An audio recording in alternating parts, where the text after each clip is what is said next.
Study Europe के लिए जाने वाले जितने भी स्टूडेंट हैं वो मुझसे ये पूछते हैं कि सर इसकी जो पीआर है उसकी क्या सिचुएशन है, क्या हमारा स्टडी पीरियड जो है वो पीआर के लिए काउंट होगा। तो ऐसा जो कंट्री है जिसका स्टडी टाइम जो है वो पीआर के लिए काउंट होगा, उस कंट्री का नाम है नीदरलैंड्स। और नीदरलैंड जो है वो यूरोप का एक प्राइम कंट्री। प्राइम इस सेंस में है कि यहाँ के जो वेजेस हैं वो आपको बहुत अच्छे मिलते हैं।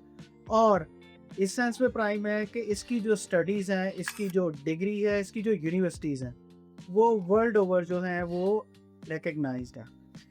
अगर आपको पता हो रस्मस जो प्रोग्राम है, रस्मस प्रोग्राम जो है वो नीदरलैंड ने ही ओरिजिनेट किया था या इनिशिएट किया था। और रस्मस के 3 जो प्रोग्राम हैं वो नीदरलैंड ट्राई कंट्री स्कॉलरशिप जो है वो चलाता है। आप इससे अंदाज़ा कर सकते हैं कि इसकी जो स्टडीज़ है इसकी क्या रिकग्निशन है। 2000 से ज़्यादा इंग्लिश टॉट प्रोग्राम अवेलेबल है। आपके पास इसके अंदर यूजी अवेलेबल है अंडर ग्रेड, आपके पास पोस्ट ग्रेड अवेलेबल है। और अगर आपके नंबर कम आए हैं, भले वो आइल्स में कम आए हैं, भले वो आपके बीएस में कम आए हैं, और आप फाउंडेशन या पाथवे लेना चाहते हैं, प्री मास्टर्स लेना चाहते हैं, तो उसकी ऑप्शन भी जो है हॉलैंड आपको देता है। नीदरलैंड जो है वो यूरोप का एक ऐसा कंट्री है जहाँ पे सबसे पहले इंटरनेशनल ऑर्गेनाइजेशंस ने आना शुरू किया। और इसकी जो सबसे बड़ी और ख़ास बात है वो ये है कि इसका जो रूट है पीआर के लिए वो बहुत शानदार है। मैंने आपको बताया कि इसके अंदर आपका स्टडी पीरियड, आपका पीएसडब्ल्यू और फिर आपकी जॉब, तीनों चीज़ें काउंट होंगी। आपका इस तरह से पीआर के लिए क्वालिफ़ाई करना बहुत आसान है। जो और सबसे बड़ी बात है जिसके लिए हम आम तौर पे देखते हैं यूनिवर्सिटीज़ की तरफ या कंट्रीज़ की तरफ, वो भी इस कंट्री में मौजूद है। वो ये है कि जिस वक़्त आप वीज़ा के लिए अप्लाई करेंगे, तो आप अकेले अप्लाई नहीं कर रहे होंगे। यूनिवर्सिटी की तरफ से एमवीवी इनका एक फ़ॉर्मेलिटी है, उसकी सपोर्ट भी आपके लिए मौजूद होगी। इस बात को इंश्योर किया जाएगा कि ना सिर्फ़ आपको एनरोल किया जाए, बल्कि आपको वहाँ पे वीज़ा दिलवा के बुलाया भी जाए।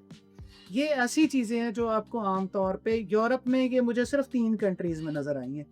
और ये वाली जो बात मैंने आपको बताई है बिल्कुल स्टार्ट में कि ये आपके स्टडी पीरियड को भी काउंट करता है, वर्क पीरियड को भी काउंट करता है और पीएसडब्ल्यू को भी काउंट करता है पीआर के लिए, ये मुझे और किसी कंट्री में नज़र नहीं आई।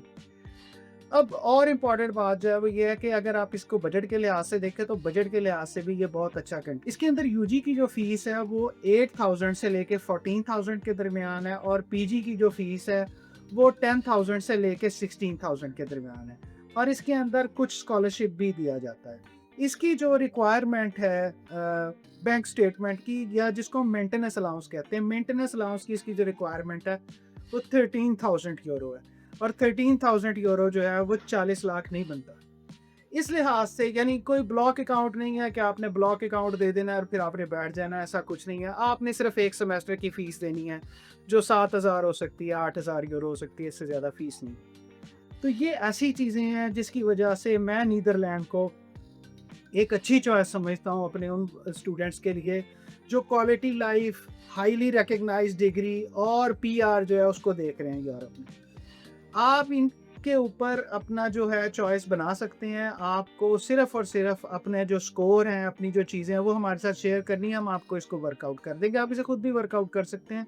इसमें हमारी मौजूदगी कोई ज़रूरी नहीं है, हम सिर्फ़ आपको फ़ैसिलिटेट कर रहे हैं। और इम्पॉर्टेंट बात, अगर आप मज़ीद कोई बात पूछना चाहें तो आप हमें कमेंट कर सकते हैं, आप व्हाट्सएप पे हमें मैसेज कर सकते हैं, हम हर मैसेज का जवाब देते हैं। तो आप अपने लिए चॉइस बनाएँ, और मैं आपको विश करूँगा best of luck for your Netherland adventure.